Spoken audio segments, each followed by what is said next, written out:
ფოთის მეოთხე საჯარო სკოლის ბაზაზე არაფორმალური განათლების პოპულარიზაციის მიზნით და მასში მოსწავლეთა ჩართულობისთვის შეიქმნა კლუბები, რომლის წევრებიც სხვადასხვა მიმართულებით მუშაობენ. ესენია ეკო-კლუბი, რომელიც გარემოს დაცვის მიმართულებით მუშაობს, ახალგაზრდა მკვლევართა კლუბი, რომელიც ილიას სახელმწიფო უნივერსიტეტის ქსელშია და მისი წევრები მეცნიერულ კვლევებს ატარებენ. შავი ზღვის მკვლევართა კლუბი, რომელიც ევროკავშირის პროექტის ფარგლებში ფუნქციონირებს. ასევე შეიქმნა ინჟინერიით დაინტერესებული მოსწავლეებისთვის STEM მიმართულება სამაუწყებლო კომპანია მეცხრე ტალღა კლუბის ხელმძღვანელს მარინა მიმინოშვილს ესაუბრა. არაფორმალური განათლება, ეს არის ფორმალური განათლების ალტერნატივა. აქედან გამომდინარე, კლუბურ მნიშვნელობას ძალიან დიდი როლი ეკისრება სკოლაში. სასწავლო პროცესი უფრო მრავალფეროვანი არის, უფრო საინტერესო არის, რადგანაც სასკოლო სივრციდან გასული ბავშვები უფრო თვალნათლივ ხედავენ, რა მნიშვნელობა აქვს მათ მიერ შესწავლილ ამა თუ იმ დისციპლინას და როგორ შეიძლება ის ცოდნა, რაც მიიღეს გაკვეთილებზე, გამოიყენონ ცხოვრებაში. ამ მიზნითაც შექმნილია ჩემი ხელმძღვანელობით რამდენიმე კლუბი. ეს არის ეკო-კლუბი, რომელიც გარემოს მიმართულებით მუშაობს. ახალგაზრდა მკვლევართა კლუბი, რომელიც ილია უნის ქსელის წევრია, აქ მეცნიერულ კვლევებს ვატარებთ. შავი ზღვის მფარველი ანგელოზები, ანუ შავი ზღვის მკვლევართა კლუბი, რომელიც ევროკავშირის პროექტ ემბლასის ფარგლებში ფუნქციონირებს და ყველაზე აქტიური ბავშვებისთვის, ვისაც ინჟინერია აინტერესებს, ვისაც ტექნიკური საგნები, ფიზიკა, მათემატიკა და ასე შემდეგ საბუნებისმეტყველო საგნები აინტერესებს STEM მიმართულებით. ყველა ეს მიმართულება მორგებული არის სასწავლო პროცესთან, სასწავლო პროგრამასთან, სტანდარტთან შესაბამისობაში არის. ბავშვები ხალისით მონაწილეობენ თითოეულ ამ საქმიანობაში და ყველაზე მნიშვნელოვანი ის არის, რომ მათ მოსწონთ, როდესაც გადიან სკოლის სივრცის გარეთ. ყველა აქტივობის განხორციელებაში ნებისმიერი კლუბიდან გამომდინარე, ჩვენ ურთიერთობა გვაქვს იმ ორგანიზაციებთან, ვინც შესაბამისად დაგვეხმარება ამა თუ იმ პროექტის განხორციელებაში.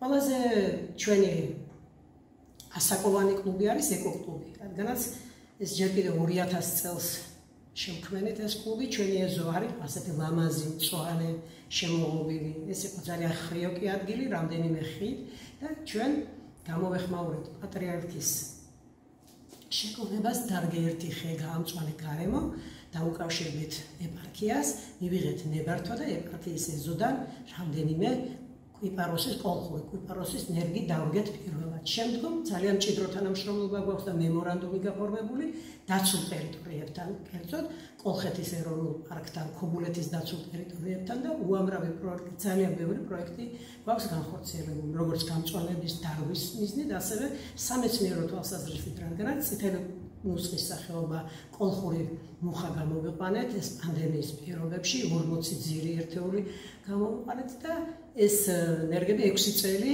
ერთ-ერთი მოსწავლის ალექსი კუპრავას ეზოში იზრდებოდა, შემდგომ ნერგები ნელ-ნელა გადმოვიტანეთ სკოლის ეზოში და უკანა პერიმეტრი ფაქტიურად სულ გავამწვანეთ ამ ნერგებით, სადაც 25 ერთეული დავკით. გარდა ამისა, ჩვენ თანამშრომლობთ სხვადასხვა ჩვენი ქვეყნის სხვადასხვა რეგიონების სკოლებთან, კერძოდ არამარტო დასავლეთის, არამედ აღმოსავლეთის რეგიონის სკოლებთან, ეკო-კლუბებით თანამშრომლობთ.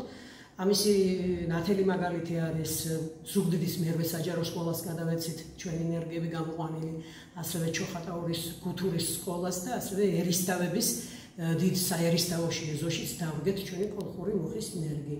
აჭარის მოსახლეობას გადავეცით, სუფსის სკოლებს გადავეცით ნერგები და მე ვფიქრობ ეს თანამშრომლობა კიდევ უფრო გაგრძელდება. რაც შეეხება მკვლევართა კლუბს, წელს ჩვენი მკვლევართა კლუბი ილია უნის ქსელის წევრი დასახელდა კონკურსი გამოცხადდა, გავიმარჯვე ამ კონკურსში ჩემს მოსწავლეებთან ერთად, დასახელდა საუკეთესო კლუბად თავისი საქმიანობიდან გამომდინარე და მე ნოემბრის თვეში მივეგზავრები პოლონეთში, კოპერნიკის ცენტრში ფორუმზე, სამეცნიერო ფორუმზე. ყოველ გაზაფხულზე და შემოდგომაზე ჩვენი სკოლის მოსწავლეები ურგავთ სცენარებს, რათა გამწვანონ ჩვენი ეზო. წლის ბოლოს ვაჯამებთ აქტივობებსაც კი ჩატარდა და შემდეგ გავდივართ პროექტით ნიკო კეცხოველის პრემია 2025 და წარმოადგენთ ჩვენს საშუალებას. მე გახლავართ ილია უნის ახალგაზრდა მკვლევართა კლუბის წევრი. ტრადიციულად სექტემბრის ბოლოს ჩვენ გავგზავნეთ თბილისში სამეცნიერო პიკნიკზე, სადაც წარადგინეთ ჩვენი კლუბის საინტერესო ნამუშევრები. მე პირადად წარვადგინეს შავი ზღვის ბინადრების სამაგიდო თამაში, რომელსაც ძალიან ბევრი სურვილი ყავდა და კონკრეტული რიცხვი არის 56 ადამიანი. მე ვარ კლევერთა კლუბის წარმომადგენელი, ძალიან მიყვარს ცდების ჩატარება. ყოველთვის აქტიურად მივდივართ ელიაუნის უნივერსიტეტში, სადაც ულამაზეს ცდებს ვაკეთებთ. ეს არის ჩემი გაკეთებული ვულკანი, რომელსაც ძალიან ბევრი ნახევარი ყავს. მე ძალიან დაინტერესებული ვარ ინჟინერიით, ამიტომ გავწევდი STEM კლუბში. ჩვენ ხშირად ვსტუმრობთ ტექნოპარკებს, სადაც შეგვიძლია განახორციელოთ ჩვენი იდეები. ბოლოს ვიყავით სენაკის ტექნოპარკში აგროკვირეულზე, სადაც მე და ჩემმა მეგობრებმა შევქმნით ფრინველებისა და მღრღნელების დასაშინებელი საწყო უგალო. მე ვარ შავი ზღვის კლევერთა კლუბის წევრი, შევისწავლით დელფინებს და კვლევების შედეგებს წარმოვადგენთ ბათუმში 31 ოქტომბერს. მეც სამეცნიერო პიკნიკის მონაწილე ვარ. ეს არის ჩემი ცდა. აღსანიშნავია, რომ ყველა ის მიმართულება, რომელზეც კლუბის წევრები მუშაობენ, მორგებულია სასწავლო პროგრამის სტანდარტებს.